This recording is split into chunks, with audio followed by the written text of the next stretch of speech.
This episode is sponsored by Wellgo USA. Horror fans, get ready for your next nightmare. From acclaimed filmmaker Yun Song-ho, the visionary director of Train to Busan, comes Colony, a gripping new Korean zombie thriller where a rapidly mutating virus turns a biotech conference into a fight for survival. With no way out and the infected evolving by the minute, every second counts. Experience Colony, only in theaters August 29th. Get your tickets now.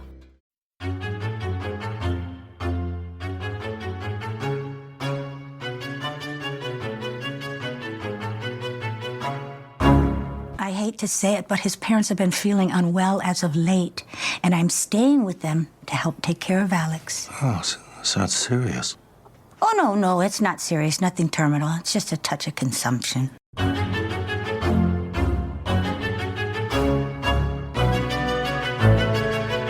And welcome back to Horror Queers. We're talking Hell's Exactly What They Raised. We're talking Lick My Plate, You Dog Dick. And we're talking Are You the Saboteur Who's Fucking Up Our House? And I'm Joe. And I'm Trace, and we're talking, what are you pissed off? What about me? Listen, this is not going to work out. I'm trying to be open with you. Are you good? Are we good? Are we good? Everyone, we are discussing Tobe Hooper's 12 years later sequel, The Texas Chainsaw Massacre 2. Yeah, so we have just missed its 40th anniversary, but we couldn't pass up the occasion to celebrate Stretch, right? Oh, yes. I really like Stretch in this movie. Truthfully, this does rank in the top half of the Texas Chainsaw Massacre franchise for me, Joe, but... we're talking about the franchise that has maybe more ups and downs than Friday the 13th? Honestly, well, yeah, I think Friday the 13th is, for the most part, consistent. The Texas Chainsaw Massacre franchise is anything but. It's wild, the variance in quality, but I do love, here's the thing. I've seen this movie once before, and I thought it was very different, but I knew going into it that it was a funnier version than the original. I had forgotten that this was also directed by Tobe Hooper. I thought somebody else took over the reins, and that was kind of the change in tone, as it were. No, it was all because he thought that there was a lot of humor incorporated into the original 1974 film and was mad or upset that people didn't seem to pick up on it. So he decided to just go to the entire opposite side of the pendulum swing here and say, okay, well, here's just a straightforward comedy for you guys. Oh, you didn't see the comedy the first time around, motherfuckers? Here we go. Which is funny because I remember when we covered the original with Rachel Reeves, we did spend a lot of time talking about where it is funny and where people maybe are missing it because they're so obsessed with thinking that it's gorier than it actually is. And the gore factor is definitely upped in this sequel. Thank you, Tom Savini, for that. But Joe, my question to you then, do you find this movie funny? I find it funny in parts. And then, weirdly enough, I felt like I got a bit of a mild migraine after watching this because I was just like, there's so much screaming in this movie. And then I realized, oh, yeah, it's because it's almost the exact same experience as watching the first film. So in some ways, this movie does feel like a very suitable companion to the first film. But I'll confess, I don't find it incredibly funny. There are funny moments in here.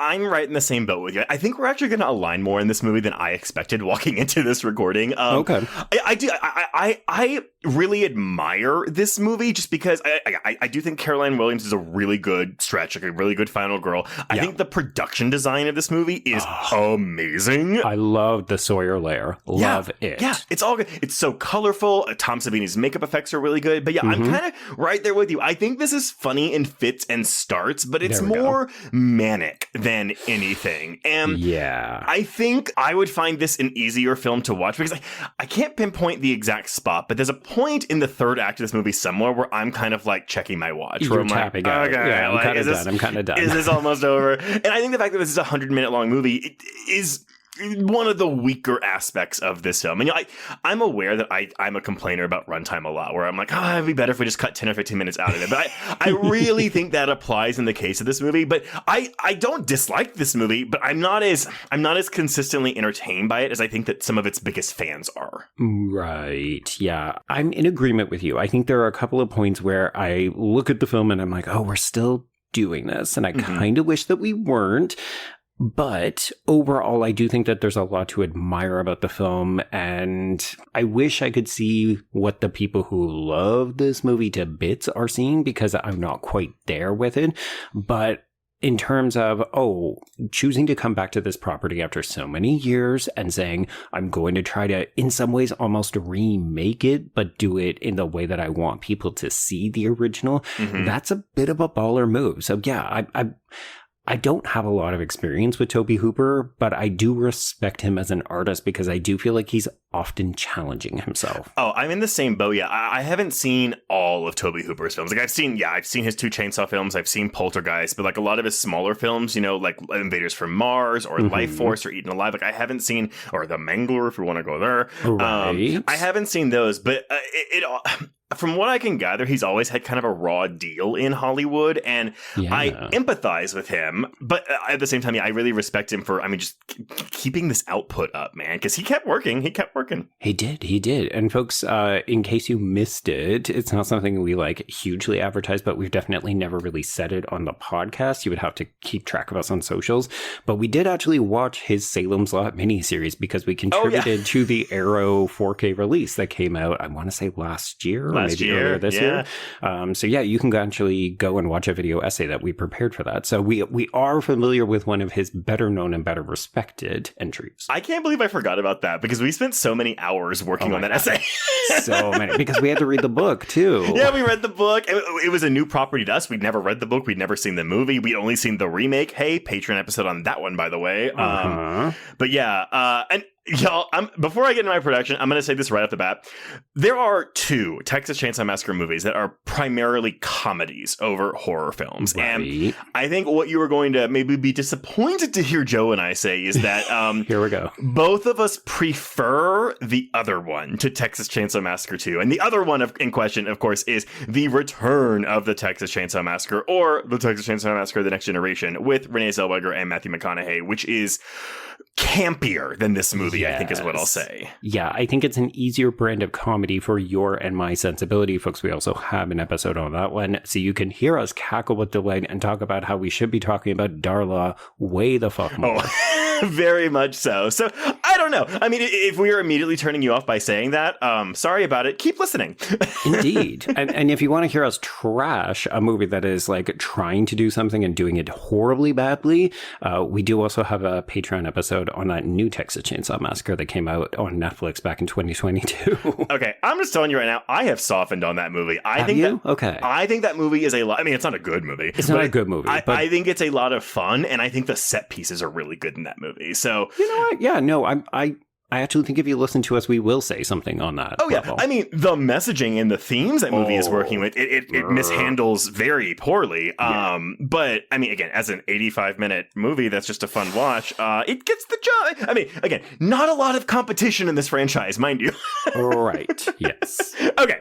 So, yes. Texas Chainsaw Massacre 2. So, this, I don't know why it took so long to come out, but basically, like in 1981, there was a very successful re-release of the original film. And it was then that Hooper began thinking about making a sequel. And by this point, the only other films he had made besides the original Texas Chainsaw Massacre were 1976's Eaten Alive and 1980's The Funhouse. And yes, the 70s TV miniseries of Salem's Lot. But The Funhouse was his first studio film. Okay. I don't mind that one, although I feel like you're about to tell me that it was marred with challenges. I honestly, I don't know. I've seen The Funhouse. I think it's fine. I have a lot of expectations whenever I'm told a movie is taking place at an amusement park or a carnival or something. And if y'all can tell me a movie that takes place at an amusement park or carnival that really uses the location well, please send it my way, because I think I've yet to find one. Yeah, and we have sampled a couple, not on the podcast, but you and I have had conversations about it. Like every time we talk about stuff like Hell Night or no. Oh yeah, Hell Night. Oh god, there's another one too. It's Hell Night and Hellfest. It's Hellfest and Bloodfest. Those are the two. Oh my god, the Linda Blair one, which is not set in a fun house. But yeah. I should point out that Texas Chainsaw 3D also has a carnival set piece that it wastes with Alexander Daddario. Oh. God, I have to revisit that one because I have forgotten everything. It's very bad. The problem is, like, because where the Texas Chainsaw Massacre: The Next Generation is like bad, but like in an entertaining way. Right. 3D is bad in a boring way. Ugh. Yeah. But Daddario, do your thing, cuz. Oh, but I will say, though, because the big thing with that movie is, we have Alexandra Daddario, who's like the hottest woman ever, playing a woman who's supposed to be in her 40s based on the timeline the movie puts out. Please. But here's the thing, though. Alexandra Daddario was like in her 40s, or at least close to her 40s now, and she looks the exact same. So we might owe all those people an apology for complaining about Alexandra Daddario in that movie. Okay. Points taken. Anyway, so Eaten Alive and Funhouse, though, like, neither of those films did particularly well, critically or commercially. But then he does 1982's Poltergeist. So I guess even though he was thinking about doing a sequel to Texas Chainsaw in 81, he didn't do it right away because he got the Poltergeist deal. Okay.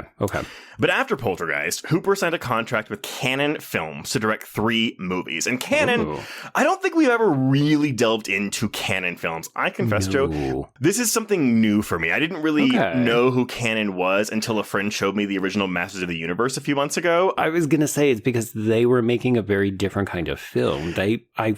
As far as I know, I don't think they did a ton of horror. I think they did a lot of fantasy stuff. Well, so here's the thing. So yeah, if you don't know, like, I saw someone refer to Cannon as a studio facsimile. So it's it's an ostensible studio, but not really, I guess. I mean, they were constantly on the verge of bankruptcy. Yes, well, because they made cheap movies. And so they're remembered today with a sense of ironic fondness for making Chuck Norris a star, primarily in the Missing in Action movies, and for turning Sylvester Stallone into a parody of himself in 1987's Over the Top. But they made a bunch of cheap movies, primarily as action and fantasy movies. There we go. Okay.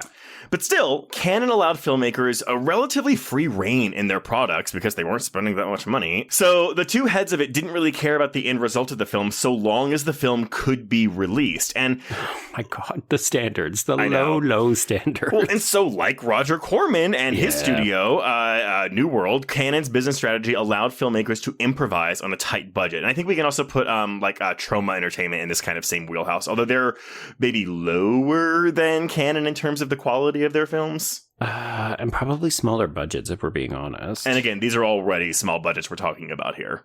Yeah. Basically, these are people who are out there making movies on a shoestring budget, trying to stay alive in a dog-eat-dog world, but also the quality, well, it's going to be like the Texas Chainsaw Massacre franchise. It's going to be up and down. Yes. And so with these 3 films, a 3-film deal is like a lot, I feel That's like. And good for him. Yeah. And Hooper wanted to be someone who brought the B films of his youth back to the public consciousness. And he very nearly succeeded with the 3 films he made for Cannon, which were 1985's space vampire film Life Force.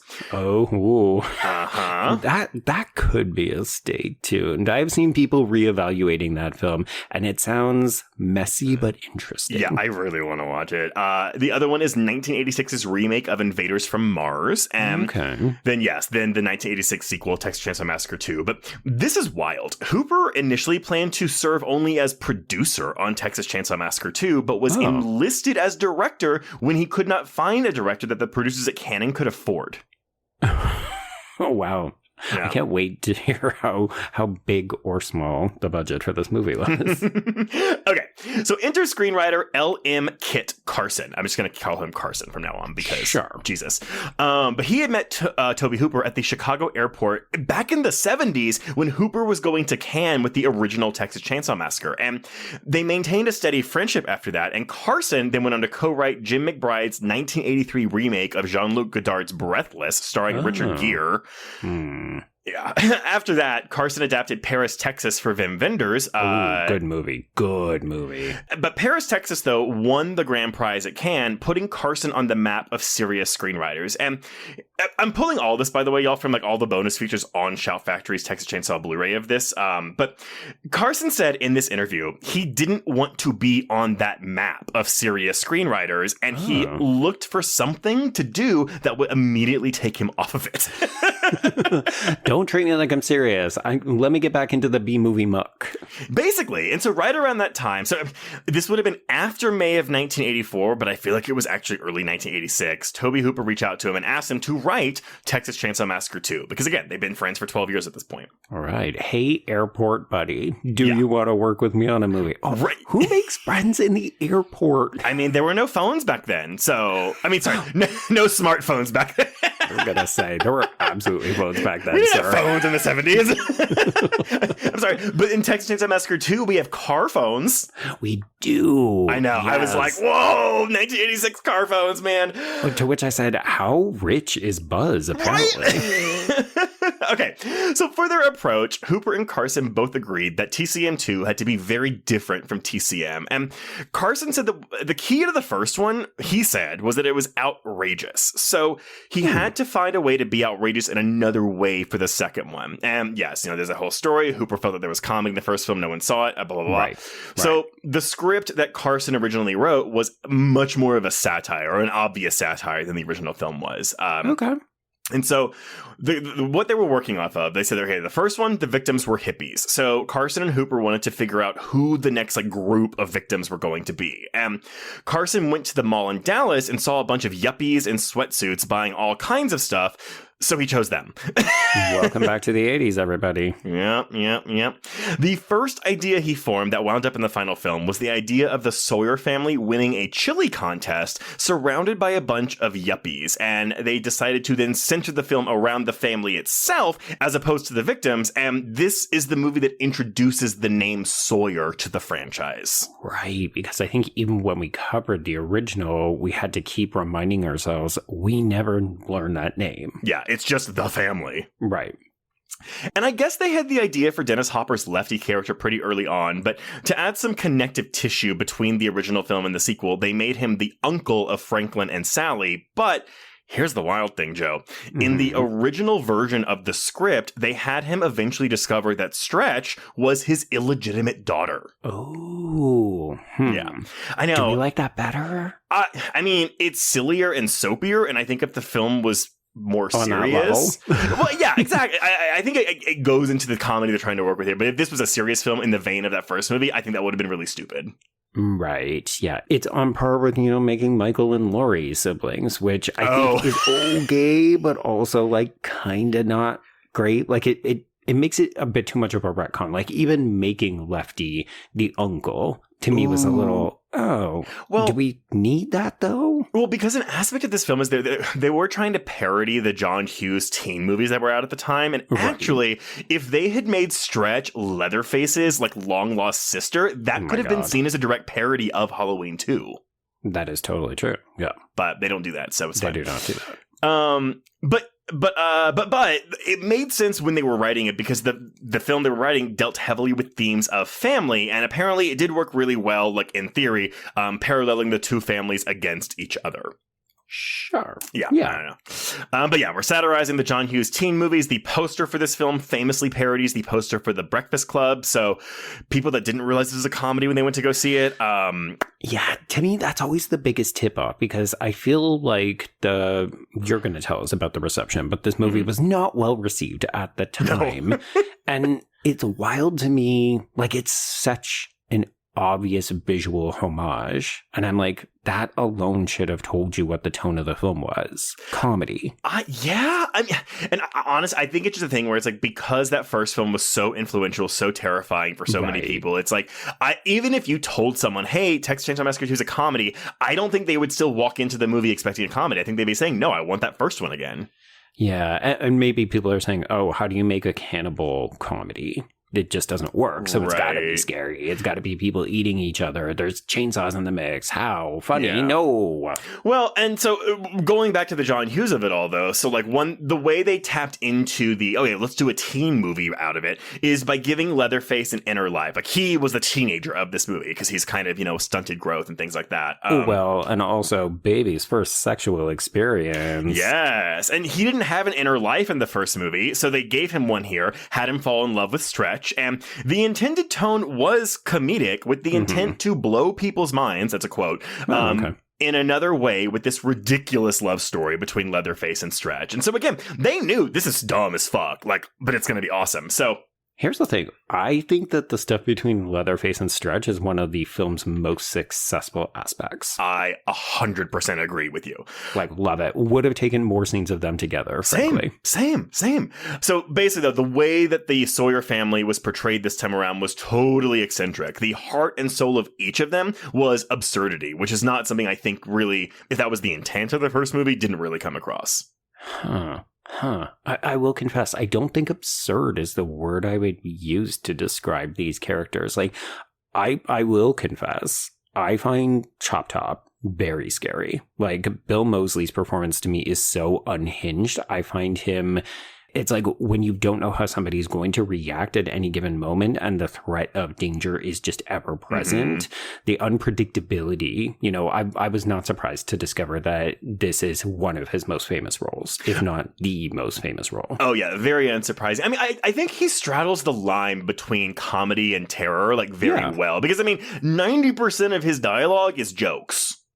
That is true. Yeah. Yeah. But I always feel like, and maybe this is me bringing some of my awareness of Bill Moseley from, you know, all of his Rob Zombie performances, but it feels like the reason he gets those roles is because of this. And this one just, there's a danger behind this character. Even when he's cracking jokes, you're like, but he's going to kill you. And I think it says something, too, because, I mean, this wasn't anything I found in research, but he in my opinion, is very much meant to be the new hitchhiker type character. Like, his characterization is very similar to, Nubbins is the name we give the hitchhiker in this movie. I guess so. So I think I read that they're meant to be, like, twin brothers. That makes sense, actually. But yeah, because his characterization is very similar to that of the original hitchhiker. But just, again, much more manic.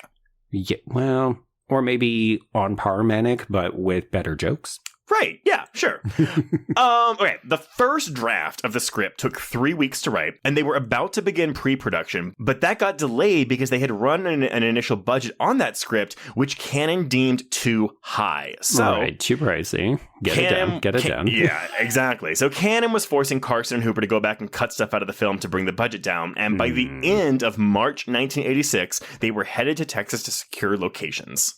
Hooper wanted to use director of photography Richard Corliss for this movie because he knew him and actually wanted him for the first Texas Chainsaw Massacre, but back in 1974 he wasn't available, which is how we got Daniel Pearl, who also shot the 2003 remake with Jessica Biel. Right, yes. According to this making of documentary on Scream Factory's Blu-ray, Hooper, Corliss, and Carson assembled the first crew on a movie that ever came out of Austin, Texas. So, nice. Production designer Kerry White was an artist local to Austin. And I'm bringing him up because, again, I think we'll talk about the production design of this movie a lot. But also, you can't just say that name.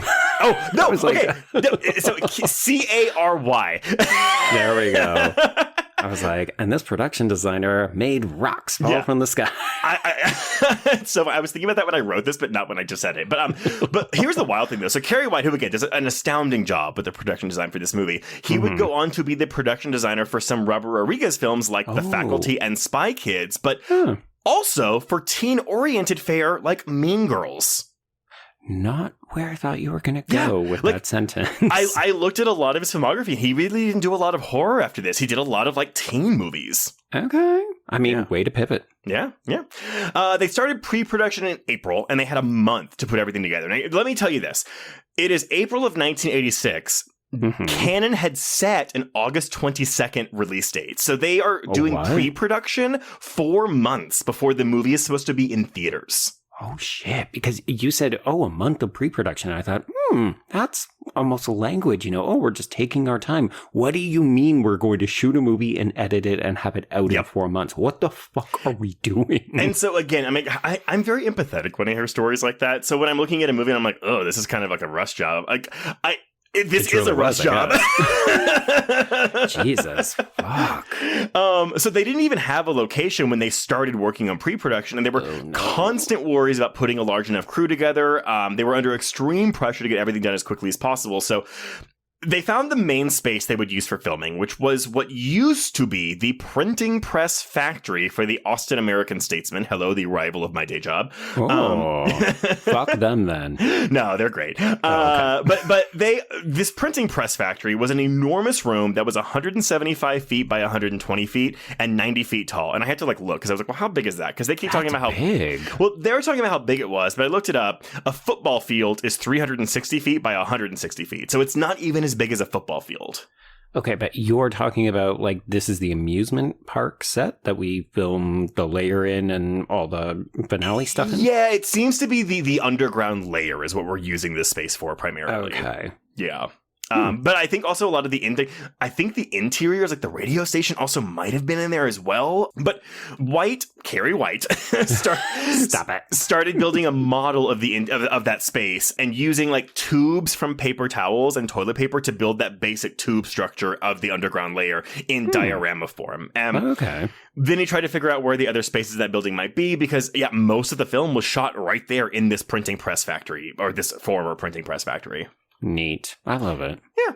The casting process is going on during all of this as well. And Bill Johnson was cast as Leatherface. And original Leatherface actor Gunnar Hansen was initially approached to reprise the role, but there's two different stories here. He claimed to have been offered scale plus 10%, with the 10% going to his agent. And when he told them, I don't have an agent, they offered him scale without the additional 10%. He found the offer too low, and that was that. But another account said that he was wavering on the offer, and in the interest of time, they just moved on and cast someone. Right. And don't forget, money was an issue on that first film, so none of those actors got paid in a timely fashion, and I think there were issues with residuals, so there's entirely some possible bad blood there, maybe. Yeah, absolutely. Yeah, most of the people never got the amount of money they should have gotten for that movie. Bill Moseley's involvement is actually pretty cool. So he had created a short film parody of the original film called the Texas Chainsaw Massacre, which I love. Where can we watch that? Is it available on YouTube? It better be. I didn't see it, but he played a small role as the hitchhiker and showed it to a screenwriter who was then able to show it to Tobe Hooper. Hooper loved it and kept Moseley in mind for a part should he ever make a sequel. I don't know what time period this was, though, so that's what I couldn't figure out. But right, okay. When the time came to cast Chainsaw 2, Moseley was pretty much immediately contacted for the role of Chop Top. Yes, as you said, the hitchhiker's twin brother. That is such a fun backstory. Caroline Williams was an actress working in Dallas. She drove in and began her audition. So she said she walked in and everyone was just very calm and quiet. And she was like, this isn't how this role's supposed to be. So for her audition, she walked to the other end of the hall and then just ran into the audition room screaming her head off. Oh my God. That got her the part. I mean, here's the thing. You will probably hear me complain about it. I'm going to say complain in air quotes because it is a fuck ton of screaming in this movie. But also, that's what the role is. If you can't scream and do it convincingly, and I will say Caroline Williams has one of the best girl screams in a horror film. And she has to scream... so much. I mean, I watched this twice this week to prepare, and I was like, the second time... your neighbors called the cops on you because they thought you were killing someone for real. The second time was after you told me, how, obtrusive you found all the screaming, and I was like, oh, right, she does scream out. Let me go look at it again. And I was watching, just paying attention to the screaming, and I was like, oh. It's so much. It's a lot. So much. But as you said, not that different from Marilyn Burns in the original film. Yeah, exactly. But yeah, apparently she was a real trooper on set, never complained about anything. And I was like, that's a miracle because this woman is put through the ringer in this movie. But oh my God. I mean, we should all be talking about Stretch way more than we actually do whenever we're having conversations about Final Girls. I think it's actually partially the Sally Hardesty effect where people are like, oh, she's just weak. All she does is scream and run around. And it's like, okay, but that still makes you a survivor. She's still being put through the fucking ringer and makes it out alive. I'm going to tell you right now, I think the final shot of this movie is fucking awesome. It is great. It is... It's honestly iconic. Yeah, it's. I think if this movie had been liked more in its initial release, that we would be talking about that final shot a lot more. Yeah, it's so good. Yeah. But anyway, okay, so they got casting down. To add insult to injury, though, the weekend before they were supposed to start shooting, Cannon sent down a studio executive who announced to all of them at a production meeting on a Sunday night that they were taking $1 million out of their budget. What? Mm-hmm. Carson started rewriting the script to fit the new, lower budget and would continue rewriting during the entire shoot of TCM2. Oh, I hate those kinds of things. They did not get a final, and I'm putting final in quotes, script until a week before filming ended. Jesus Christ. And basically every time a new draft was made, like, the script would be a different color. And so the final script was basically a rainbow of colors, taking elements from each draft of the script. You know what? And folks, that's why we're covering it, because this is a pride movie. Yeah, it absolutely is. I mean, you know what? I think Stretch is a queer icon. She could be queer. Who knows? 100%. Here's the thing. Like, whether you want to read romance into the relationship with Leatherface, I personally don't from her angle. She's just trying to fucking get out of this. Like, she is basically Alice in Friday the 13th. No. Yes? Yeah. No, you're right. Okay. Alice. Uh-huh. Yeah, I feel like she's just doing what she needs to get through this night. But I think Leatherface obviously thinks of her that way. But, like, I don't get a sexual vibe from Stretch, despite the fact that she is in short shorts, long legs. The hair is amazing. But, like, she's giving soft butch. Just saying. I think so as well. Also, I'm so sorry. So Alice is the final girl in the first Friday the 13th, but you're thinking of Ginny from part 2. Yeah, I was thinking of Ginny. Yeah. It's okay. My apologies. Hey, you got him right. But yeah, so by the end of the shoot, they had 3 different crews shooting simultaneously just to get it all in. But because they didn't compromise with what they wanted in the movie, so at least like everything they really wanted to get in here, they did get. And the final reported budget, though, I mean, it is higher than I expected. It's just under $5 million, which is actually more expensive than I expected, because like that's still a lot more than the $140,000 the original cost.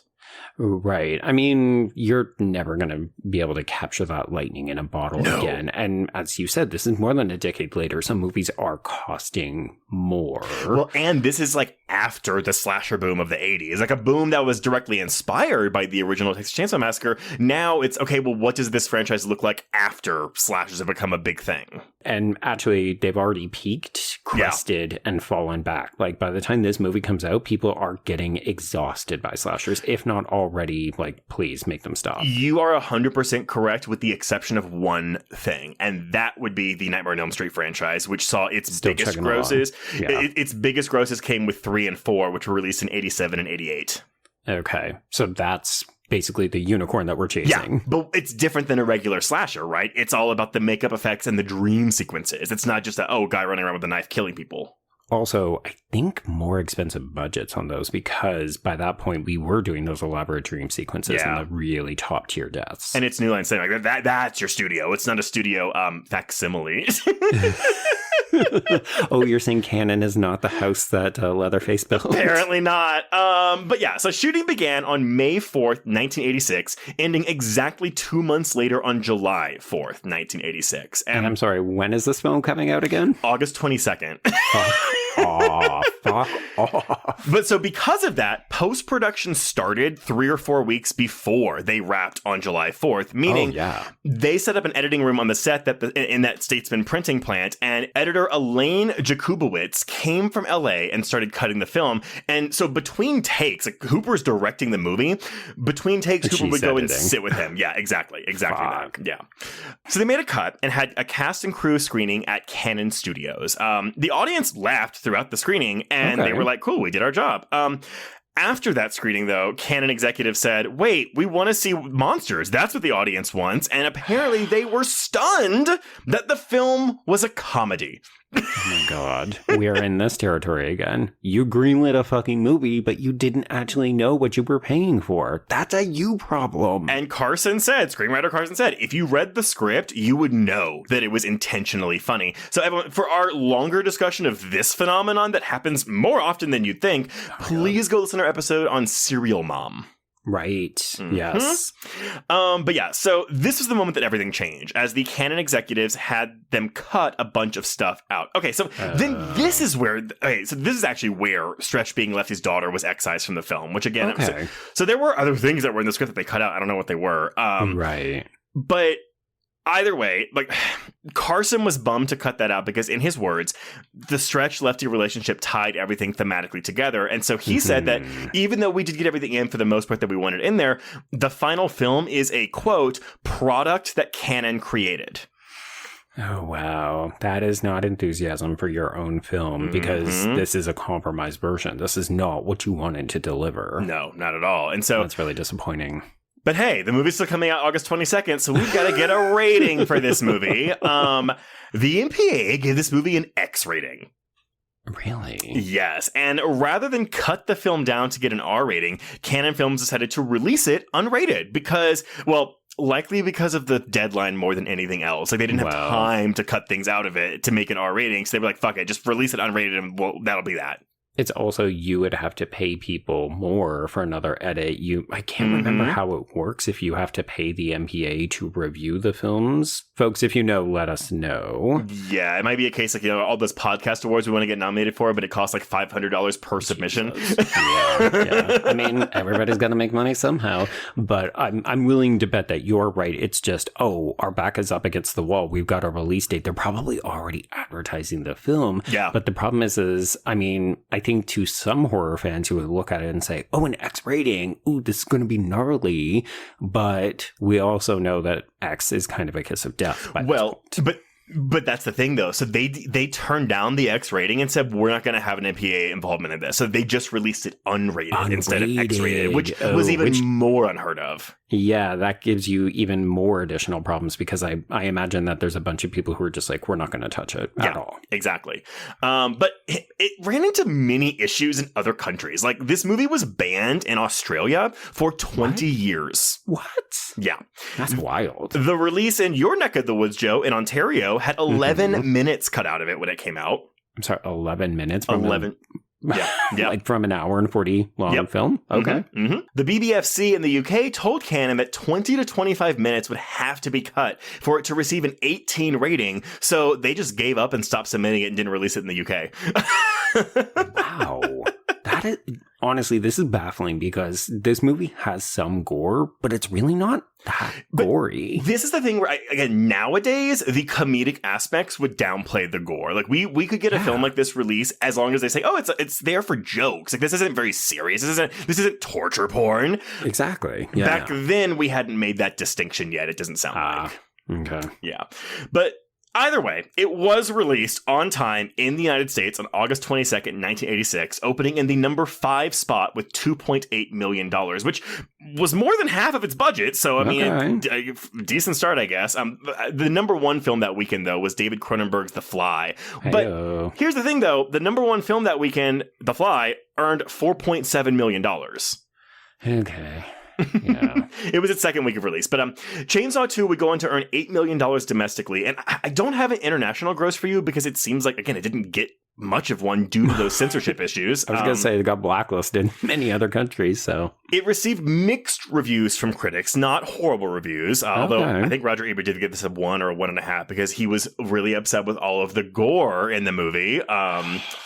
We're looking at a 50% on Rotten Tomatoes, but Letterboxd users have given this a 3.1 out of 5. But the fandom, though, again, at the time of release, this was considered one of the most disappointing sequels ever made. And that's because people were not expecting a comedy. So, unsurprisingly, this movie has gone on to become a cult film with a passionate following. There we go. Yeah, sometimes the movie just takes a while to discover its audience. Yeah.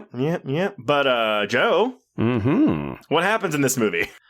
This episode is sponsored by Wellgo USA. Horror fans, get ready for your next nightmare. From acclaimed filmmaker Yun Song-ho, the visionary director of Train to Busan, comes Colony, a gripping new Korean zombie thriller where a rapidly mutating virus turns a biotech conference into a fight for survival. With no way out and the infected evolving by the minute, every second counts. Experience Colony, only in theaters August 29th. Get your tickets now.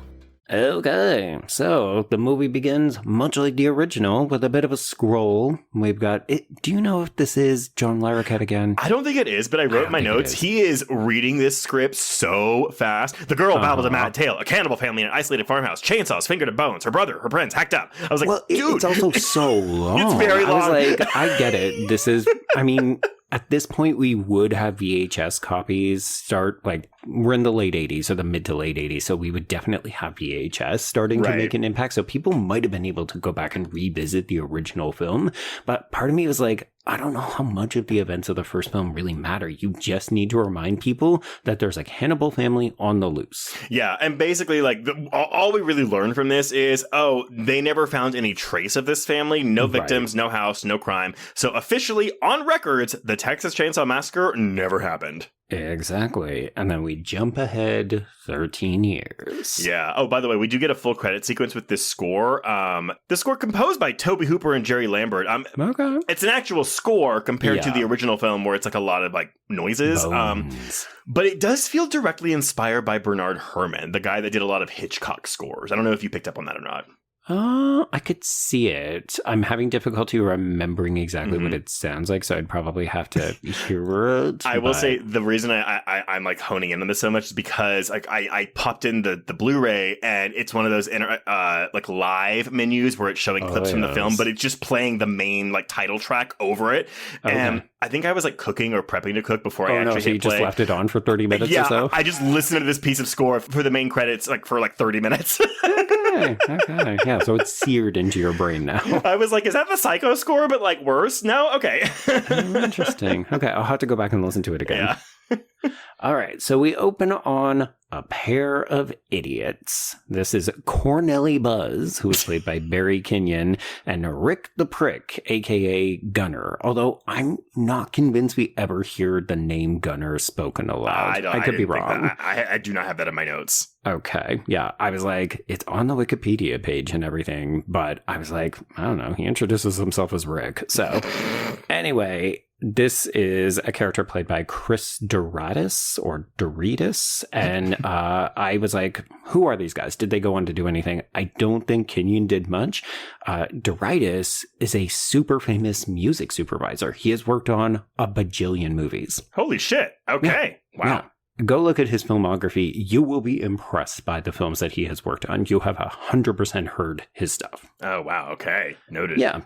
So they are drinking, driving, and shooting at things while they drink and drive. So they are idiots, as I said. Yeah. And we are cutting back and forth between them and the Red River Rock and Roll Request Line, which is a late night radio show hosted by Stretch, Caroline Williams, and she is in Burke Bennett, Texas. Is this the real place? I had to look this up. It's Burke Burnett, Texas, and this is Burke Burnett. It is in far north Texas, right at the Texas-Oklahoma border. So okay, that makes sense. But they are filming this though closer to Austin. I think they did some filming in Dallas, maybe, but most of this is in Austin because I've been to the Cut Right Chainsaw place. It's a bar now. I've been there.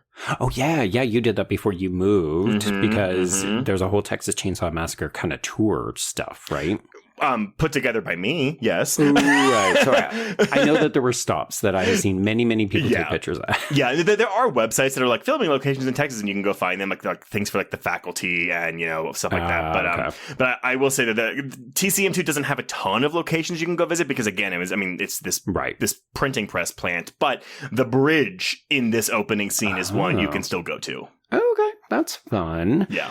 So yeah, the guys they're basically just out passing time being idiots, and they call in and then refuse to hang up on Stretch. So they're just, mouthing off and tying up the line. Well, so this is the thing though. So in radio, like it can't be the radio host that hangs up. It has to be the caller.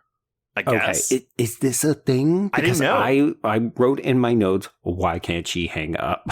I'm going to assume that's what it is. I don't know. I mean, kids, if you have never used a landline before, this was 100% not a regular thing. Like if someone prank called you, which I got prank called all the time, you just hang up on the motherfuckers. You don't need them to hang up because they called. So yeah, maybe this is a radio thing. I don't know, but it's a perplexing plot development for the first part of this movie. Yeah, it is like a legit plot point. It is crucial to the events of the film. Okay, so they are doing other things like playing chicken on this country road, and Stretch is getting increasingly frustrated because these guys are preventing other people from calling in. So she asks for help from her producer, LG, who is played by Lou Perry. And eventually we get the sense that it gets sorted out, but then it happens again later on in the evening at around 8 p.m. Only this time, the boys end up racing a truck on that bridge that you just talked about. And this is a very fun kind of semi-set piece, right? Like, I think it's a full set piece. Like, okay. They're basically like, they decided to play chicken with the wrong car, which then turns around and they're basically in a drag race. And we see this like corpse figure come out of the sunroof or the top of the other car. And it's somebody wearing a kind of skeleton outfit. I have seen some people say that this is one of the bodies of the family members from the first film. I thought this was Nubbins. Every time we see this type of corpse, I thought this was Nubbins the hitchhiker. It could very well be. Yeah. Okay. Yeah. But this is actually being worn by Leatherface, who was played by Bill Johnson, as well as 2 different stunt doubles. But whenever you're seeing his face up close under the mask, that's Bill Johnson. Mm-hmm. Yeah. And he basically starts to go to town on Buzz and Gunner. And so we're, chainsawing through the roof of this truck and other fun things. And I will confess, I don't think that the kill is very well shot because you don't actually know what has happened to Buzz. Yeah, so here's the thing. All right, so this is all Tom Savini's work. But with this particular, I'm glad you said that you don't think it shot very well. So Savini said he wanted the real actor instead of using a fake head because he says, if you look at a fake head for more than 3 seconds, you know it's fake. They made a fiberglass dome that fit on top of the actor's head and put a condom or a balloon inside of it, which they inflated, which would then send the top half of the skull, off this fiberglass thing. Right, okay. They then made the severed appliance with hair on it to come apart, and then they cut to the fake head from behind. So when we're facing the actor, it's his actual head, but when we're behind him, it's the fake head. And Savini says he hates the shot because you just see blood spraying out, but there should have been brains and stuff oozing out of it too. But because of the way it was shot and edited, all that's missing from this scene. Yeah, I will say when you see it from behind, it is very obviously a dummy, but the top part of the head has been completely sheared off, and that part looks great. Yeah. Mm-hmm. Mm-hmm. Then we hear the car crash. We don't actually see it, presumably because it's expensive to crash a car. So in the morning, there's a tense standoff between, I think this guy's name is Brazos, and I believe he is played by Kirk Sisko, but this character doesn't really appear on Wikipedia or IMDb, so I was trying to go by basically the designation in terms of, is he a patrolman or is he somebody else? So my apologies if I get this actor wrong, but he is facing down Lieutenant Lefty and Right, who is Dennis Hopper, dressed in cowboy attire and giving the most extra performance in this movie. Yeah, I mean, again, you said it at the top, but he just says things that I'm like, what? Are you hell's exactly what they raised. I mean, it's a very Dennis Hopper-y performance to me. I've seen Easy Rider, and he's almost a bit more Bill Moseley in that role, where he seems unhinged and kind of dangerous, and it feels like he's carried over components of some of Blue Velvet as well. Well, I was saying, this would have come out less than a month before Blue Velvet. Oh, wild. Mm-hmm, yeah, I feel like my biggest issue with this film is actually a me problem, which is that I bring my awareness of Dennis Hopper as a villain to the piece. So I find it difficult to believe that he is not actually a secret member of the Sawyer family. I kept having to remind myself, no, he's the good guy. Yeah, Hopper is having fun here, I think. Yes. But this character just doesn't have enough it doesn't to make do. Sense. Yeah, he's here to complain about stuff and whine, but he spends the entire last 40 minutes of this movie running around the chainsaw and screaming nonsensical things. Absolutely. If anything, he's the one who gets poor Stretch involved in all of this because he essentially baits her into bringing the Sawyers out of hiding because he has this ulterior motive where, because he's the uncle of Sally and also Franklin, he wants vengeance and he's not been taken seriously despite his role in law enforcement. He's a bit of a joke. Yeah. So he needs someone else to smoke them out. And that all makes sense. But that's also just a bunch of character exposition and backstory that we get. And then what we see of him in the film is, you're right, he's just running around like a lunatic with a bunch of chainsaws. Yeah, and he's actually not in it as much up until the very end of the movie. No, he fully disappears for a long stretch of the runtime. Anyway, it's fine. Like, when he's on screen, I'm having a good time because his performance, you've used the word manic, I'm going to use the word manic. Yeah. There's a lot of mania in this movie because I think almost all of these characters are losing their minds or have already lost their minds. I think 50% of his lines in that last act are, burn all down! Burn all down! Yeah. Like, the levels are consistent and the level is an 11. Yeah. Yeah. So anyway, he is here because even though he's out of his jurisdiction, he has hit this brick wall in terms of his investigation. So he sees similarities in this car crash. I mean, principally because the driver lost his head due to a chainsaw, even though this cop is like, no, we think it's just a car accident. Okay, it's like, I'm sorry, what? The way, so, because he's like, you know why I'm here? And he goes, yes, sir. Something about the chainsaw killers, your brother's kids killed, but that was 14 years ago. And I was like, the way he delivers that is so it's like, yeah, your brother's kids were murdered by a chainsaw family. Why haven't you let it go yet? Shouldn't you have moved on? It's just like, I don't think that's how grief works. And also vengeance. This character is driven by vengeance. Mm-hmm.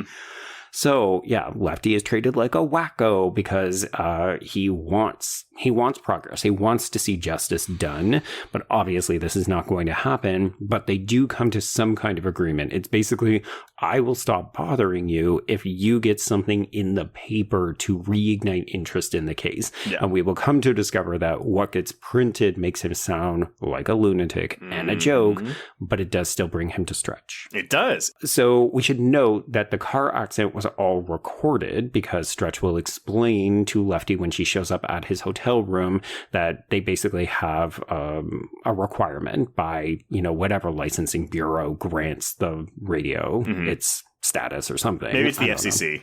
Probably. Yeah.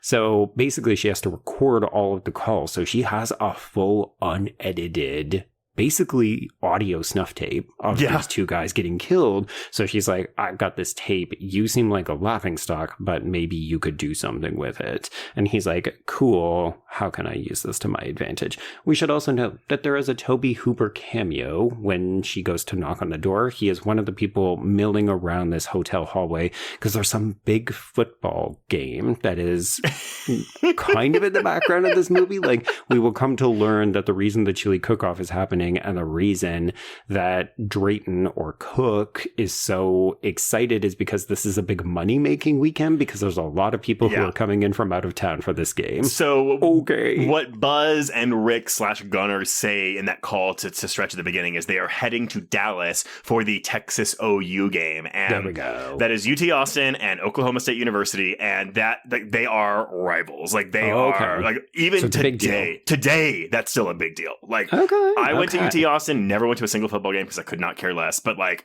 every time it was an OU game, you knew my God. Represent for the home team. Come on, Trace, get with it. God, so boring. I mean, everybody has this. Like, my university had a rivalry with the other university in town, and it was like, we never interact. It was such a frosh-week kind of bullshit thing. It's just wild. But like, this is a 40 years ago movie, and this rivalry is still going on. I mean, tradition? I get it. I get it. I'm just like, eye roll. I was going to say, it sounds like you don't get it, but you have had to deal with it. Yeah, for 4 years of my college career. Okay, so yeah, Stretch is basically like, here, I've got this tape, and the reason she has brought it to him is because, yes, he is a member of law enforcement, so he has that respectability component, but also it turns out she is more than just a disc jockey. She actually doesn't even really like what she's doing. She wants to do something important, and she sees that this is a potential opportunity to do so. Well, the message for this movie is don't do that.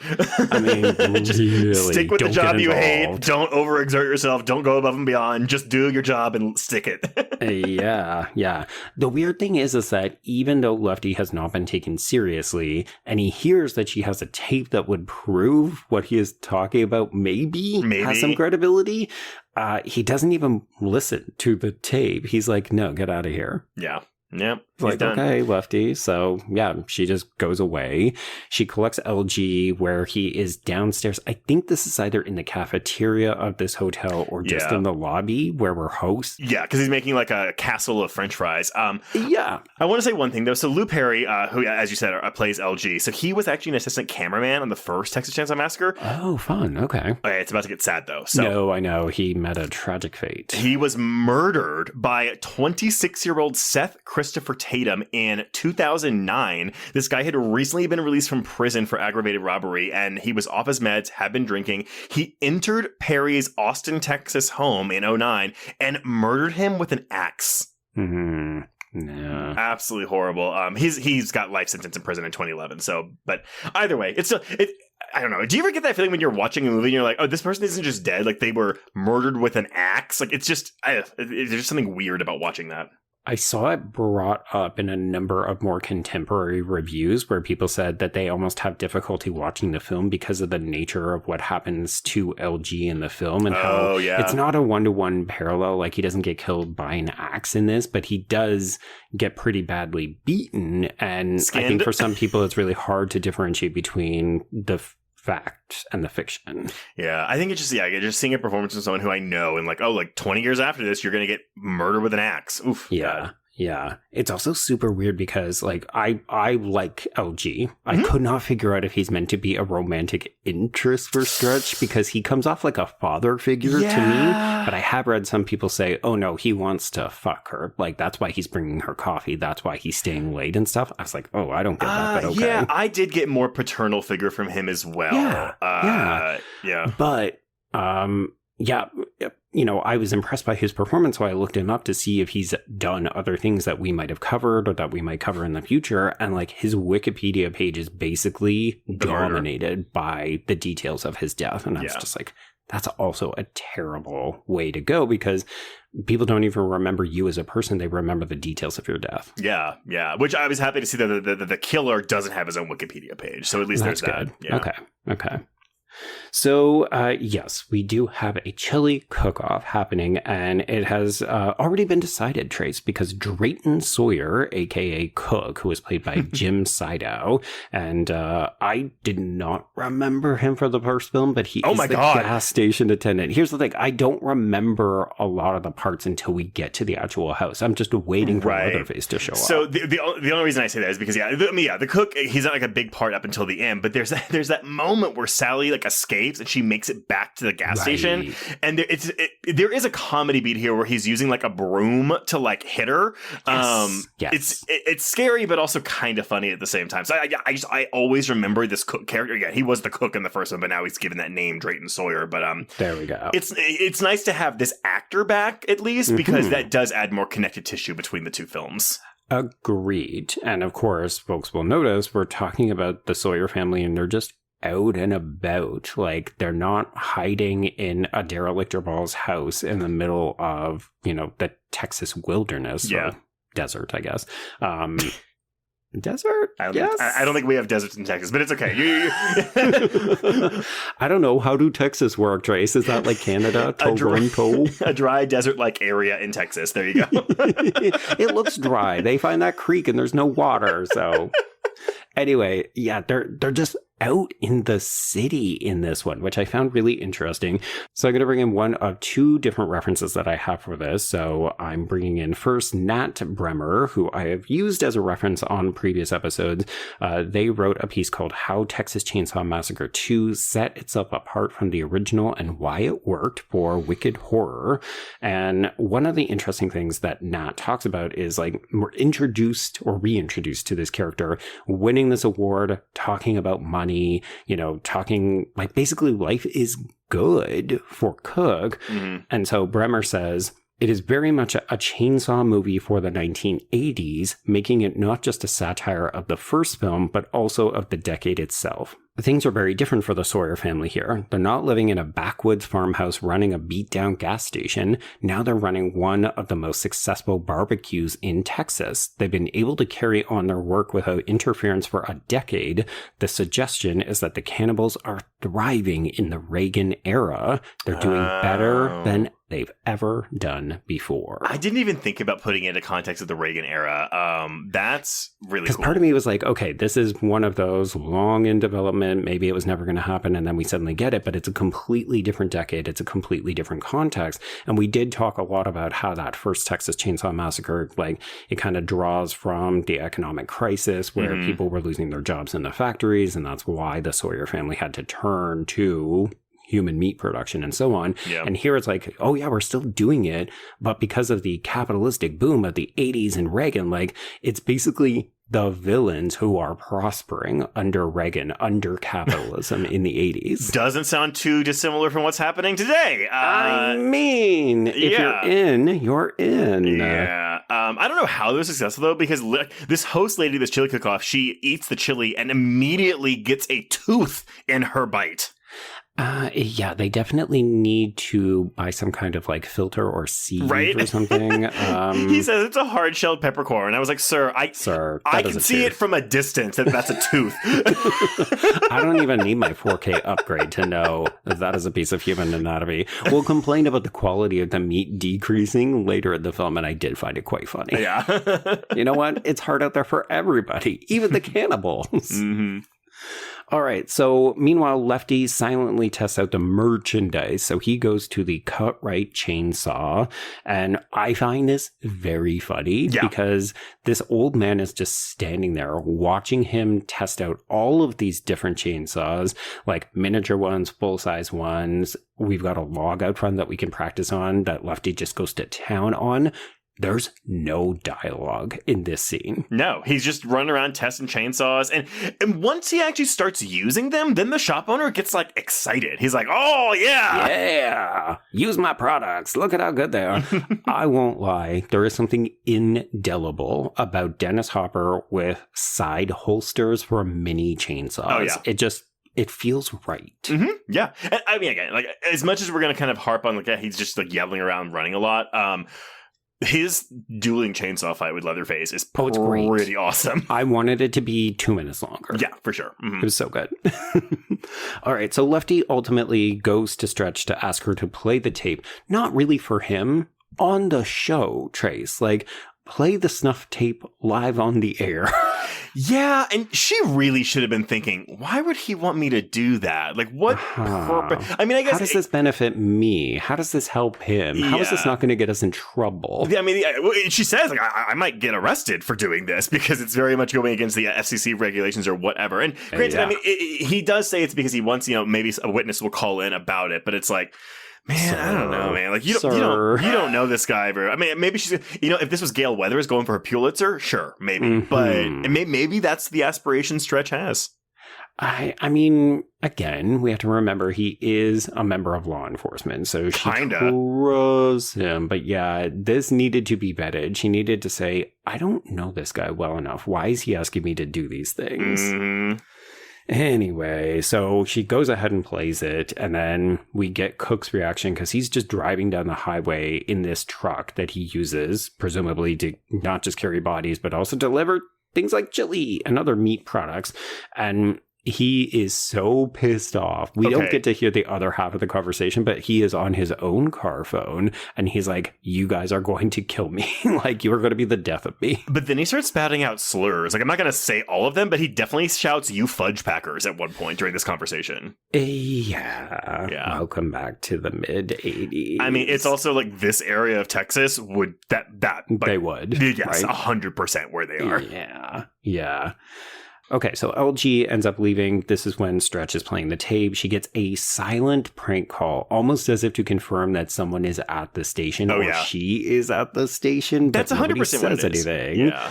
And then, like any good slasher film, she goes out to investigate a strange noise or something, Trace.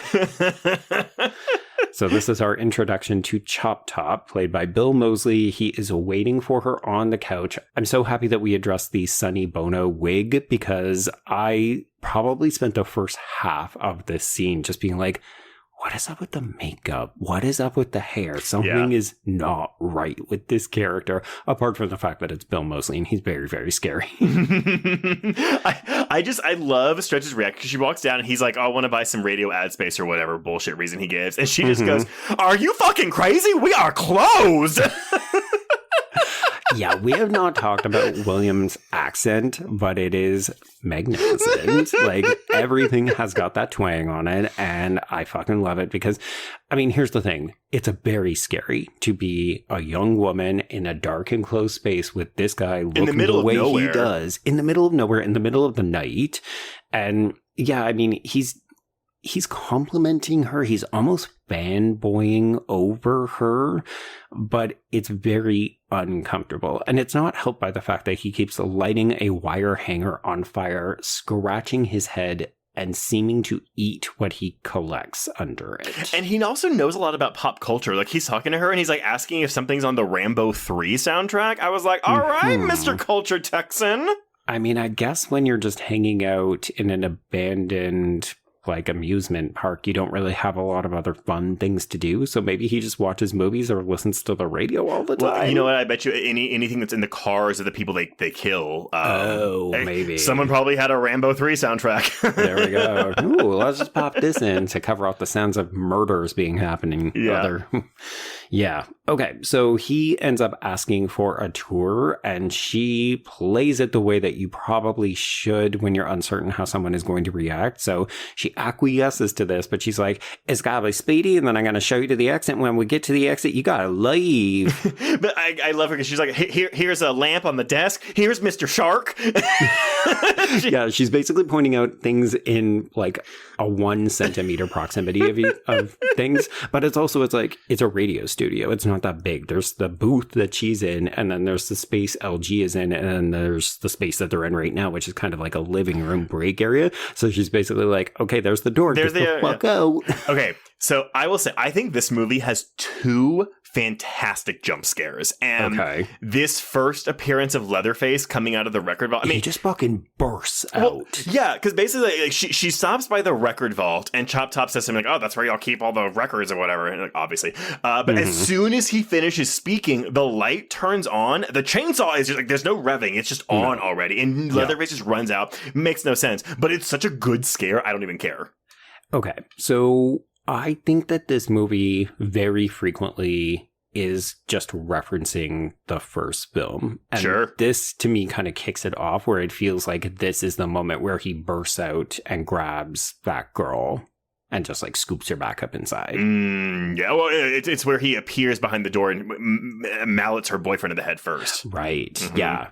It's just this unexpected sudden burst of violence. And it's like, you're anticipating that something bad is going to happen because you're watching a horror film, and obviously, and yet the timing of it and the fact like we don't really do a stinger or some kind of, oh, get ready, it's about to happen kind of thing. So yeah, it works really well for me. Of course, we actually miss Stretch, and we end up ricocheting the chainsaw off the top of Chop Top's metal head plate, because this is, in fact, a wig. Well, because he's supposedly a Vietnam vet.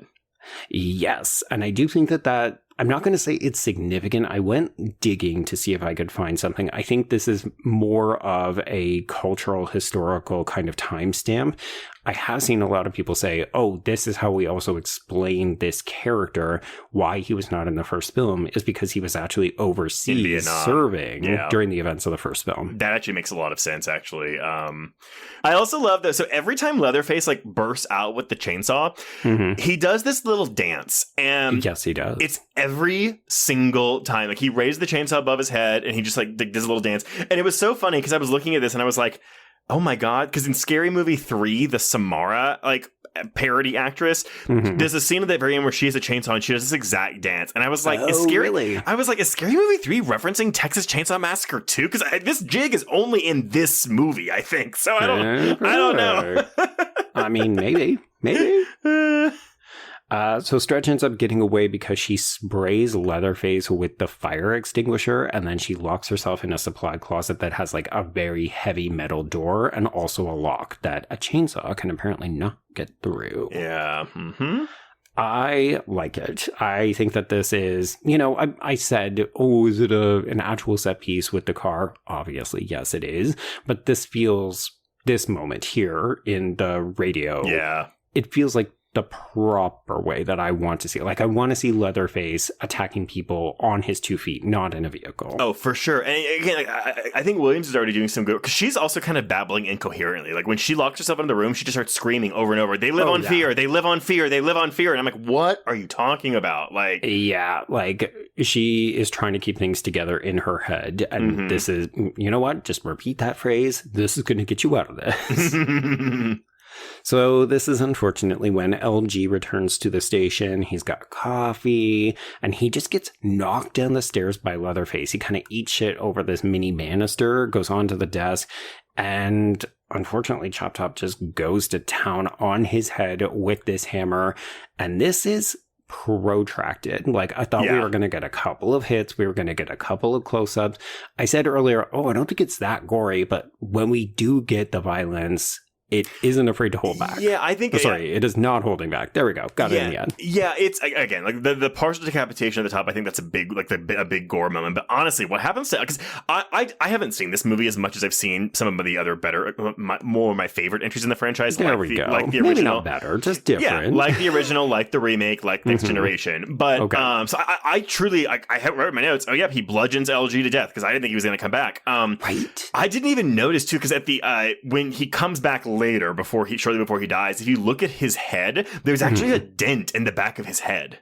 Oh, yeah. We are doing tons of damage. And I will confess, I don't think it would be possible to take this many severe blows to the head and come back from it. Like, it's a bit of movie magic, and I like it for the LG Stretch relationship because of what happens between them later on in the film. But, like, he should be dead. Yeah, absolutely. Yeah, you don't survive a defacing, a chest skinning, a bludgeoning of the head. Like, there's no way. There's no way. Yeah. So we should note that Chop Top does scream Ho Chi Minh while he is doing this. So obviously that's another reference to Vietnam. But I think, interestingly enough, like, I consider this character cray-cray. But I think you could suggest that this is the film making some pretty on the nose, on the head commentary about vets that come back and they are shell-shocked and they are suffering from things like PTSD. But like, this to me feels like, Chop Top thinks that he's still over in Vietnam when he's doing this. And that's the thing. I don't think the satire in this movie is particularly deep, but I do think it's surprising that, like, again, like looking at the Roger Ebert where it's like, I'm surprised that even the reviews that were like writing it off as just a gore fest, like, weren't paying attention to the actual pointed satire in it. Yeah, and it's hard for us now, especially, to accept that people did not see the value in the original Texas Chainsaw Massacre. Like, people thought it was very scary, it made a ton of money, but people didn't appreciate it for its cultural value, I think, until quite a bit later. Right. And I wonder how much someone like a Roger Ebert or other film critics, like, would they have revisited that film in anticipation of this film? Like, would they have seen any value in this franchise, or would they just go in saying, oh god, it's another slasher film, okay, prepare for the gore fest? Yeah, I mean, we'll never know, so. We'll never know, yeah. I guess it's more something where I have to pull myself back when we're having these conversations, particularly on Patreon, where if something doesn't work for me, I'm like, fuck, in 5 years, are we going to come back and say, this is a misunderstood masterpiece? Yeah, I mean, I'm sure y'all have heard us say something like that now, because we've been going on for almost 7 or 8 years now, and it's like, yeah, we'll refer to a movie that we talked about 5 years ago and be like, well, you know what, I like that movie now, even though we probably didn't like it when we recorded the episode. Yeah. It's hard when you have to kind of shoot from the hip because you've just seen it and you've got to get the review out. But I mean, I just don't want to be embarrassed by my bad takes down the line. It's for both of us. It's probably too late for that. Oh God, yeah, no, hang me out to dry. I'm sure I have absolutely stuck a foot in my mouth. Yeah, for sure. Okay, so Leatherface eventually bursts through the wall because he could not get through this door. So he just takes the alternative route of, I'll come in another way to get Stretch. And let's let's talk about the not so sexually coded scene that follows.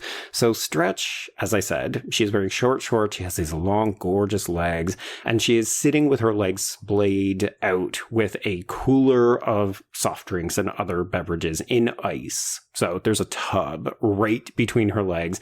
Leatherface proceeds to use this chainsaw, hitting the ice, spraying Stretch in the face repeatedly. Oh yeah, she's getting squirted on. Yeah, like this is a sex scene, and it's not even thinly veiled at all, because at one point Leatherface literally starts masturbating against his end of the chainsaw, and then when he presumably comes, that's when the chainsaw goes up into the air, we freak out, and we run away. Yeah, but he's like dragging the chainsaw, the not running chainsaw, like up her legs, getting it closer to her crotch area. This is where we're getting from her, are you mad at me? How mad at me are you? You're not really mad at me?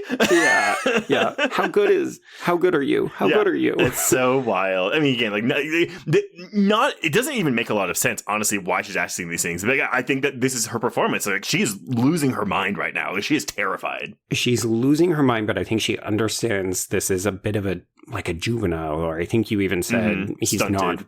Stunted. He's not fully developed, and I think she understands, okay, this is a phallic object. This seems like somebody who needs to use this chainsaw to just get off, so she's going to play along with it, even though, everything she is saying sounds like she's about to have a nervous fucking breakdown. Mm-hmm.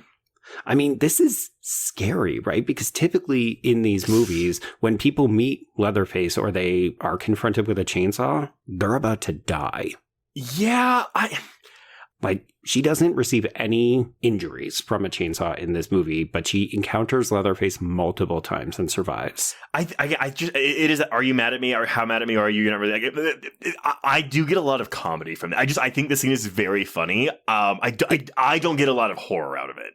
Okay. I feel like I'm getting both, where I'm desperately worried for her, but also it's so ridiculous. Like, I'm sorry, Leatherface ejaculates ice jizz onto her face in this scene. Yeah. And so, actually, don't hate me too much. I realize I'm saying, like, oh, it's really funny, which is a scene that's essentially like a version of a sexual assault. Yep. Yeah. But you know what? Well, fuck it. I stand by my statement.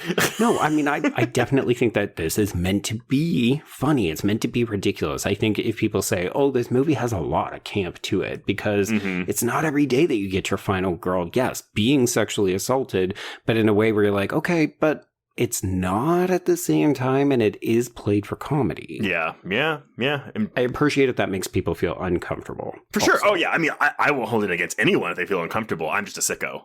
Yeah, well, we have established that over the last 7 to 8 years, for sure.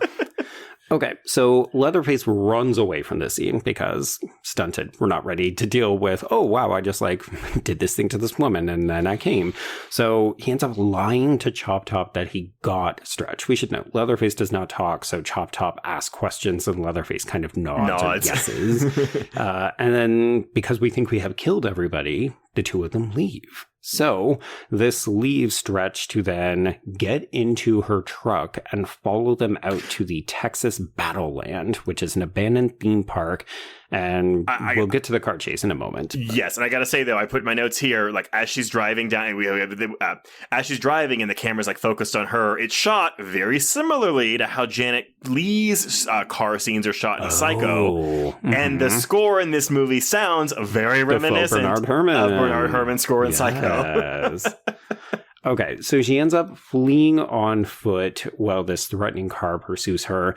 I don't know what this kind of awning, almost spinal column thing that she's running through is. It looks like the goddamn dinosaur farm from the Power Rangers movie. I mean, I was going to say Pitch Black, but yes, that too can also work. But yeah, I put in my notes, it's some ribcage looking tunnel. Yeah, it's very visually evocative. I have no idea what function this would have served in an amusement park. Maybe this is just like the route to the parking lot or to the underground section of the park, but it's very visually interesting to look at. I did want to talk a little bit about the Texas battle land of it all. So I'm going to bring in my second reference here from Sarah McCartney, who wrote a piece called Blood Opera, a celebration of Stretch Brock for Horror Home Room. And McCartney says, the Sawyers are even located beneath an abandoned roadshow attraction, while the landscape is peppered with knowingly cliched signs counseling drivers to remember the Alamo and other historical battles. The film locates itself in a sort of manufactured Texas, a Texas as carnival attraction. So I think, again, if you're looking at this as a bit of a satire, as a bit of a comedy, but also as this interesting almost callback or homage to the first film, like this feels like the abandoned theme park that the cannibals have set up in feels like both a joke as well as an interesting homage to the first film. I love that. Now, this was a real amusement park called the Matterhorn Amusement Park. Yes. It was open briefly in the early 80s, featuring rides, a petting zoo, and a restaurant, but it went out of business. It's actually most well known for being the filming location for this movie, for these exterior shots, but now it's called the Emerald Lake RV Park today. Oh. So I'm assuming the Matterhorn and other aspects are probably gone. Yeah, then. they're probably gone. It's just a bunch of RVs and a patch of grass. I will say, during the pandemic especially, I got a weird sense of joy in watching videos of abandoned theme parks because it was like, nature reclaiming things, but also they're so creepy. Well, I was like, wait, what do you mean? Like, a video of an abandoned theme park? So what does the video entail? So it's like people shooting footage of and here's where the roller coaster was, but it's all been kind of reclaimed by nature, so it's like falling apart. It's very Last of Us. I love it. Yeah, exactly that. And part of me was just like, similar to what you said earlier, I was like, oh my god, why are we not getting way better horror movies that are kind of tackling this sort of thing? Oh no. Anyway, so she is running from this car that is pursuing her because she's been on foot, and then there's a vehicle that's following her, and she doesn't know who's in it, so she runs, and it pursues her, and then she ends up falling into this kind of pit, and it turns out the person pursuing her was a lefty. P.S. I don't know, lean on your horn or poke your head out the window and be like, hey, Stretch, it's me. Don't worry. And then she's falling into this Scooby-Doo trap door. He uses a skeleton arm to try to bring her out, and of course the fucking thing breaks. Of course it does. And funnily enough, the amusement park wasn't in the original script. It just said that Stretch got to an abandoned lot and fell through a hole in the ground leading to the underground layer. And Carrie White, C-A-R-Y, thought that wasn't very imaginative, and so he came up with the idea of an abandoned amusement park. It's like, I was standing outside and it started raining blood on me. And then I thought, you know what? Abandoned amusement park. Yeah, there you go. So she falls into this pit, and then basically we just leave Lefty behind for a little bit so that we can watch her tumble down into the Sawyer family lair.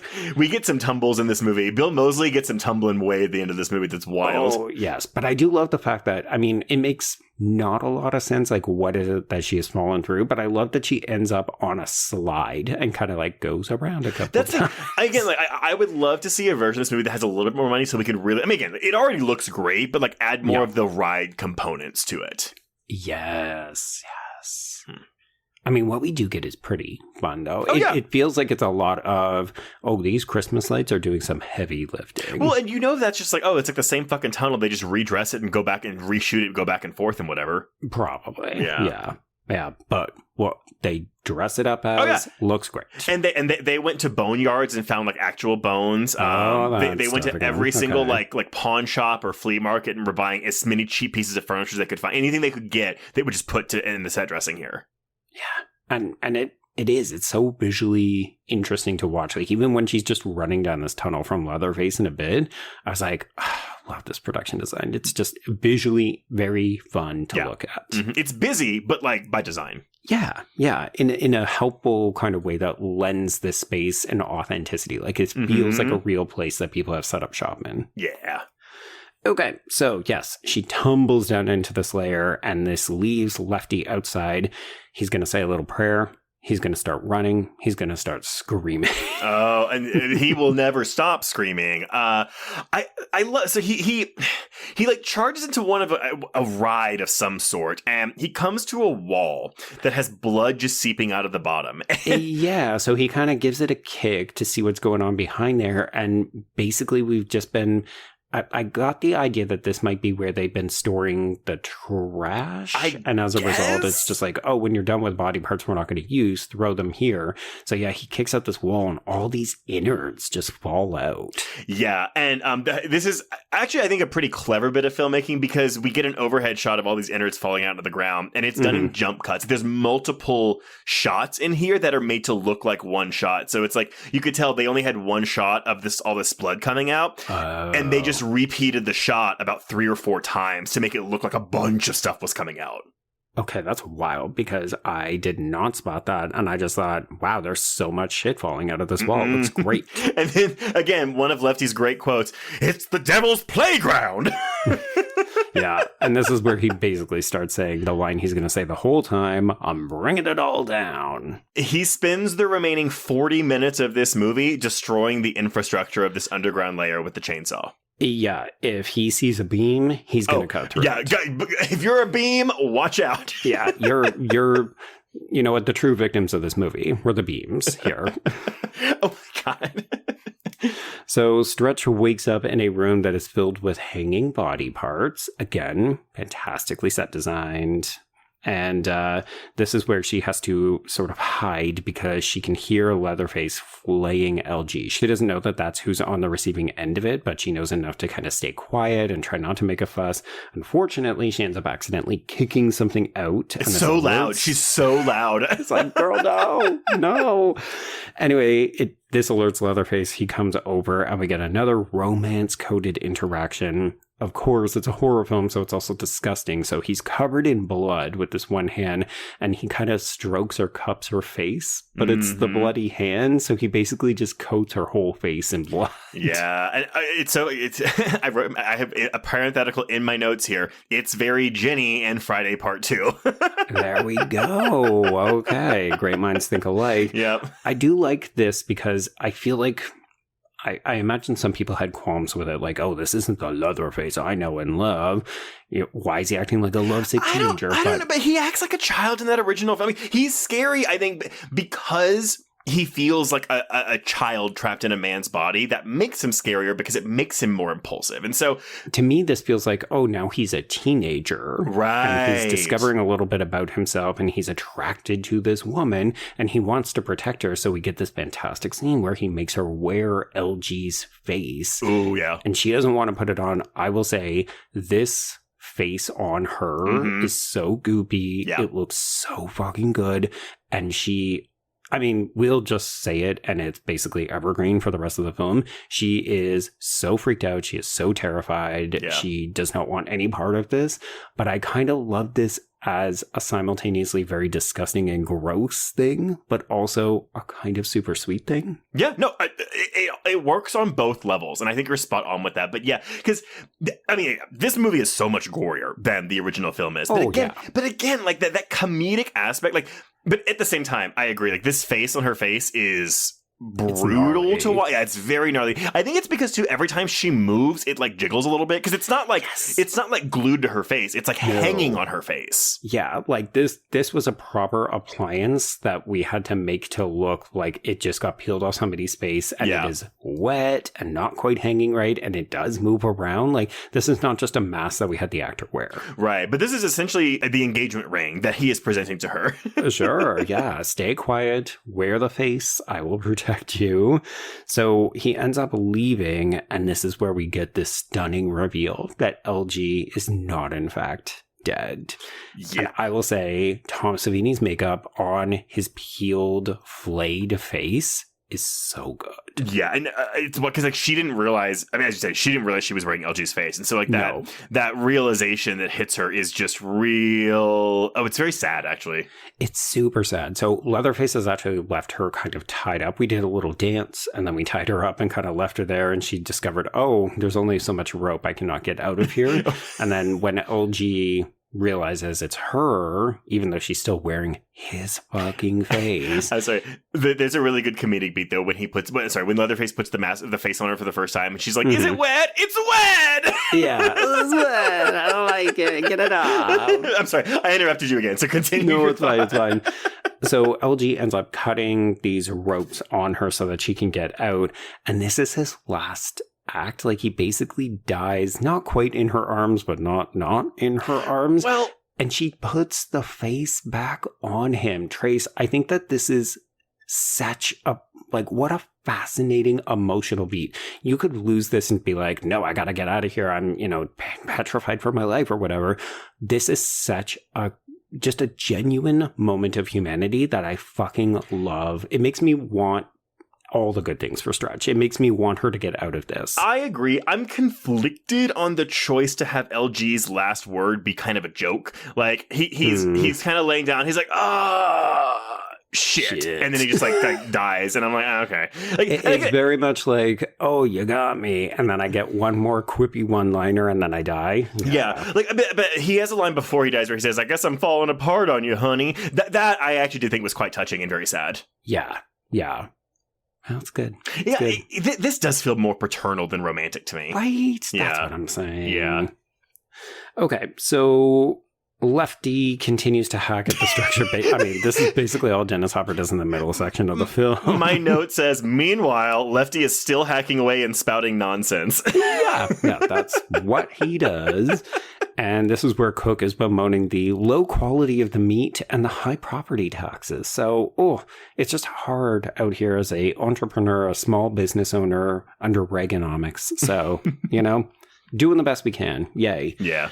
So Chop Top and Leatherface are surveying the damage to the lair. So, there's stuff falling from the ceiling throughout all of this. And they're kind of like, not nonplussed about it, but nobody seems very concerned the ceiling is going to fall in on them. I do like, though, this because Stretch will almost run into Lefty several times, but she runs away because she keeps thinking it's Leatherface with the chainsaw. Yeah, which you would. Yes, absolutely. You have no idea. You know that he's around, but you don't know whether he came in after you when you fell through the pit. I guess these are the only times where he's not yelling stuff like, I'll take you back to hell. I'll burn it all down. Lefty, is that you? Why are you still fucking screaming? Can we turn the volume down a little bit, please? It is also wild that they never come to investigate him because they would know exactly where he is at all times. Yes! He is doing He's nothing so but loud. screaming. Like, again, when they're in their main central chamber or something, it's like you can't hear him at all. I'm like, those chainsaws are loud. I mean, admittedly, the space is huge, as we said. So maybe he's just running around destroying everything, and they're like, wow, yeah, it's a big space after all. In this economy? Okay, so a distraught, angry Lefty ends up finding Franklin's skeleton. Yeah, that was an interesting moment. It's pretty silly, actually, but yeah, it's fine. I guess I wish it had a bit more impact. We don't really sit with it for too long, and part of my issue with it is that the only reason we know it's Franklin is because it's a skeleton in a wheelchair. Oh, yeah. I think for me, none of if there are meant to be emotional beats with the Lefty character, I don't think any of those hit. Okay. I mean, because the performance is so fucking big, it's hard to take him seriously. Yeah, and it's not even necessarily a problem for me, except for something like this, where I'm like, is the film wanting me to feel like pathos here? Like, right. I don't know. And I think so. I can't tell. I do think so. Yeah, and I don't really feel and it. And it doesn't work for you. Yeah, and again, it's to no fault of Hopper because I'm sure he's just doing what's asked of him. I mean, like, what else is there for him to do? Yeah, Preach. Exactly. Cut through a beam. Yeah, but anyway, whatever. Okay, so Stretch is finding her way through things, but unfortunately she makes a bad turn and she ends up getting spotted by Cook. So this leads to a chase with Leatherface, who goes after her, and this is a pretty extended sequence where she's just kind of running from him in the tunnel, but it's great. It's so long, but normally I would have a problem with this because I'm like, okay. Why do we have like 30 seconds of her just running down this thing? It's so fucking long. Yeah. It's so that the film can disarm us because we're about to get the other good jump scare of the movie where Leatherface, there's not even a music cue with it, but he just jumps out from the side of the tunnel, like through one of these like tableaus they have corpses and belongings. It's really good. Like, because I think, after like 30 seconds of watching her run, you're like, okay, like, when are we going to change settings? Is something going to happen? And then he just runs out. I'm like, all right, cool. That was effective for me. Yeah, and unfortunately, because of Lefty's actions, the ceiling has actually collapsed in front of her. Yeah. So he has inadvertently fucked her, because it's not just Leatherface who finds her, but also now Cook and Chop Top. Because if it had just been Leatherface, she hypothetically could have continued her Ginny routine. Right. But it's not going to work here because there's only so many brothers you can work your charms on. But this is when we get listen, this is not going to work out. I'm trying to be open with you. It's nobody's fault. I just can't do this. I love it. I don't understand where she's pulling all of this. You know what? We needed a psychology textbook in her truck or something at some point where she's like, I know how to work with people. That's the thing. It's like they wrote dialogue between Stretch and Leatherface and then removed Leatherface's dialogue and just had Caroline Williams say the lines as if he was talking to her, but we're just zipping past his lines. All right. Either that or we were rewriting the dialogue the day we were filming because we were under the gun and we kept getting Canon saying, oh, we're going to cut the budget a little bit more. Basically. Yeah. So this is where we get the family talk as in the talk. Oh my God. Sex, because, Leatherface has never had a girlfriend before. And we need to remind him, though, that it's sex or the Saw. And of course, the Saw is family. Yeah, I didn't realize the Saw's family came from this movie, actually. So I was it was like a light bulb moment where I was like, oh, that's where it's from. I 100% thought that it was in the first film and we were just doing another homage, but no. Yeah, this is where it originates. It's pretty good. I mean, this is an interesting segment because we actually haven't seen Stretch interact with Cook before. Right. And the way that, again, we're really playing up the family dynamic. So this isn't scary so much as, oh, okay, how does the Sawyer family operate? Like, what is their, for lack of a better term, like, what is their mission statement? How do they pick victims? How do we go about operating a business? Like, there's a bunch of tantalizing, interesting questions, but also, how do we meet women to keep propagating this fucking line? I think they're inbred, but because Drayton's outlook on sex is very misogynistic. It's very 1950s. Yeah, like he clearly does. I mean, he's would have been an incel back in this time period. He has clearly been turned down by women or betrayed by women, so he just does not like the entire gender. But yeah, he's like, you've got one choice: sex or the Saw, and it's like, what? Why? What? Why not? Why not both? Why not both? Hold up those little tostitos with that little girl and be like, no, we can have both. Yeah. Okay, so they end up knocking her out, and then this is where, to me, this is the point where I start to go, okay, movie, I need something a little more fresh from you, because this has all been very exciting. It's a little bit different from the first film, but then we just recreate the fucking dinner scene. And I'm not going to lie, this goes on for way too long. It does. Even the way the reveal is shot, because we cut and we have Stretch, like she wakes up. I actually love the way her hands are tied to the table. Like it's like, she has some slack, but like they're still tight. But yeah, it's like she looks up and then we zoom out to show what the whole space is. And that's exactly how we shot Sally's awakening at the dinner table in that first movie. Yeah, I agree. Yeah, this is the stretch where I'm kind of like, okay, we're gonna move on past this because we have to go through the entire grandpa shtick again. Yeah, and here's the thing. Okay, so Grandpa is played by Ken Everett, and if this was different, I would be fine with it, but it's not. It's just put her head over the bucket and we're missing with the mallet and there's nothing new or fresh here. And truthfully, I forgot about the scene entirely. I've seen this more than a couple of times. Not a lot, like I said, but I've seen it more than a couple of times. And I was like, why did I not remember this? And I think it's because, honestly, every time I watch this movie, I think I mentally check out during the dinner scene.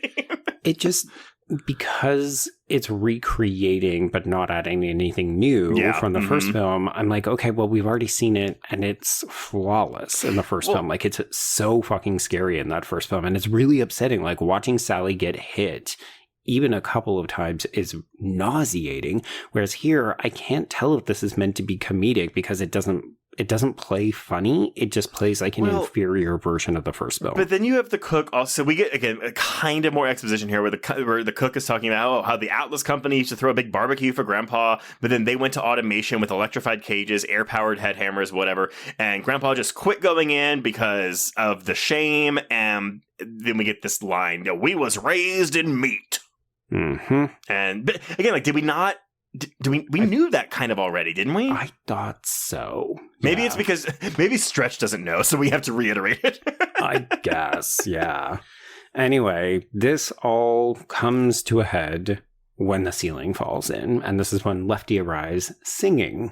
He is the chief of the harvest, and Cook briefly tries to barter because, of course, we should note that Lefty is doing all of this while brandishing 3 different chainsaws. So we obviously are approaching this in part because Stretch is a queen and we want to celebrate her. There's a certain element of campy satire to this film. And then we get weird moments like this, Trace, where a villain gets a chainsaw up the ass. Right up Drayton's ass. It is wild. I mean, it's more than a little gay. A little gay, because we've already used the chainsaw as a phallic object. Like, sure, we always acknowledge every weapon is kind of phallic, but like, we literally saw Leatherface use it to masturbate. Actually, I do think it's significant, though, that this is because the first movie does have Leatherface wearing a woman's face at one point, and I think we see it. Right. Yeah. We remove that element from this. I guess maybe because he has the romance of Stretch, they're not trying to do like a cross-dressing thing, but I still think it's notable that it's missing when that was such a kind of was a notable aspect of the first movie.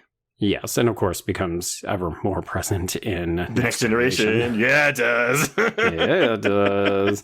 I think also this moment just gets overshadowed because we're about to go into the chainsaw fight with Leatherface, and it's so good. Like, it's just super duper fun to watch. Oh, yeah. I mean, again, the effects, once he actually gets it in his stomach, I was like, oh, shit, that's awesome. Yeah, we basically ran this chainsaw all the way through Leatherface. It's impressive. And he's still moving around with, like, the chainsaw sticking out both sides of him. Yeah. And we should notice, because the chainsaw is actually stuck in Leatherface, this is when Lefty will pull out the 2 miniature ones from his holsters. Mm-hmm. It honestly feels like something that Robert Rodriguez would look at, jizz, and then be like, how do I incorporate this into a future film? Right? Yeah. Oh, yeah. Because this feels like it's at a grindhouse or something. Truly.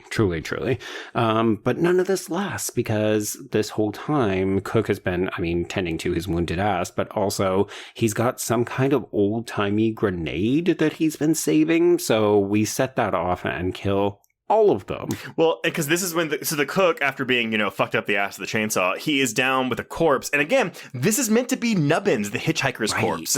So they've been carting this corpse around ever since he was killed by that truck at the end of the first movie.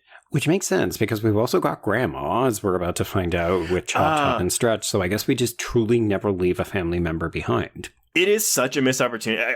I think the grandma reveal is a really cool idea, but she does absolutely nothing. No, it's disappointing. If it was revealed that, she's like the mastermind behind all this, and fine, let her be immobile, like in this like space at the top of this fucking mountain ride, whatever the fuck thing, but have her do something to make it like hit or whatever. I don't know, but I guess because Chop Top's supposed to be the big bad at the end of the movie, but still. I think so. And he's also like the most sort of mobile outside of Leatherface. But yeah, obviously, folks, the thing that Trace has not said is that Grandma is fully dead. Like, she's just a skeleton sitting in this chair. Doesn't she move an arm? Maybe Chop Top. No, it's that she's holding on to the chainsaw. So when Stretch grabs it, the arm is kind of preventing her from pulling it out. Okay, I thought it was a case of because in that first movie, like when Grandpa comes out, like he does move a little bit, but he looks like a corpse. Like he looks like he is immobile. And I thought that was what we were trying to do with the Grandma here too.